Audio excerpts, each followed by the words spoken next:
All right, so let's actually look at the fundamental theorem of calculus. So the fundamental theorem of calculus is our way of basically talking about antiderivatives and connecting back our areas to our integrals. So if we have a continuous function from the domain a to b, then our integral, our definite integral from a to b, can be seen as our antiderivative evaluated at b minus the antiderivative of a.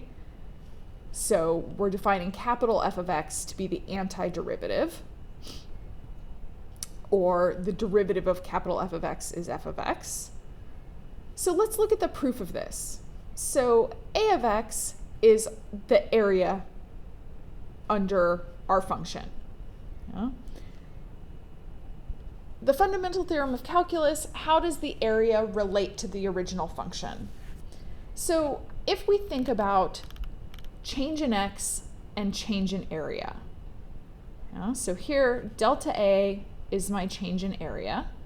So I've got my area going from x plus delta x, subtracting out the area up until x. So that's my change in area.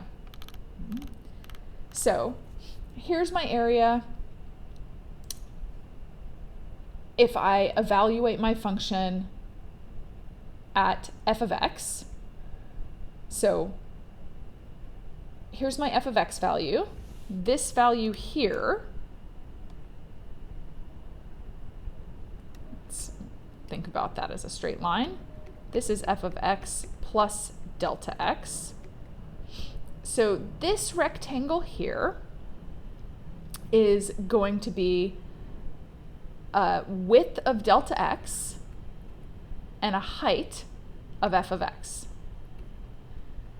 This rectangle, width of delta x, height of f of x plus delta x.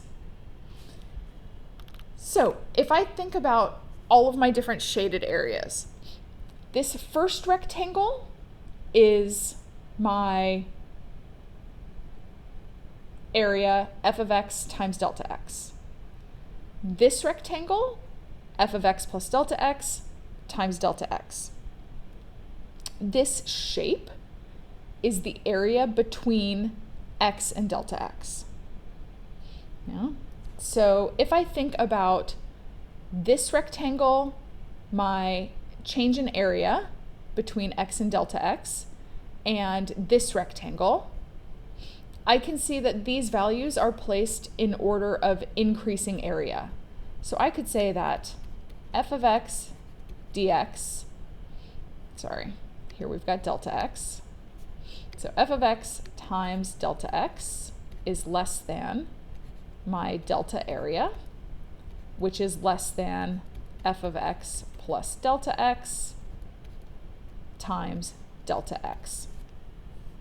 All right, so I could rearrange this to get my delta area, my change in area, is the subtraction of these two areas, and dividing by delta x on either side would give me this. So the assumption that I'm making here is that delta x is not equal to 0. Because if it was equal to 0, I couldn't do my division. And of course, the rearrangement happened because delta A is the area from x plus delta x minus the area of x. Okay, so now if we think about our limit as delta x goes to 0, well, if I've got my limit as delta x goes to 0, this doesn't change, but as delta x goes to 0, this quantity is going to become 0. As delta x goes to 0, I've defined the derivative. This goes back to my limit notation and my definition of the derivative.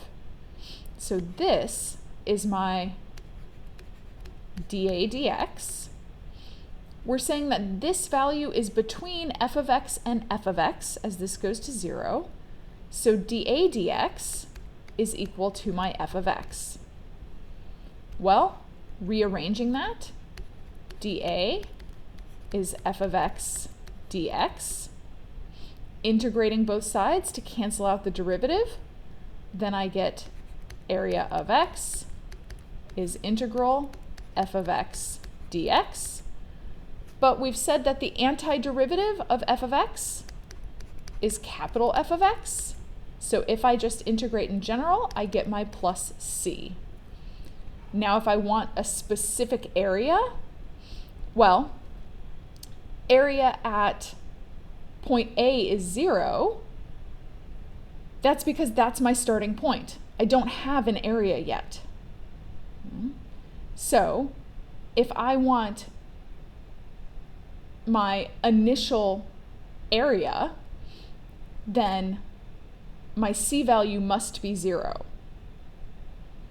Yeah? So because at this point I have no area, c must be 0, because otherwise that would say that when x is 0, I would have some sort of area, and that's not true.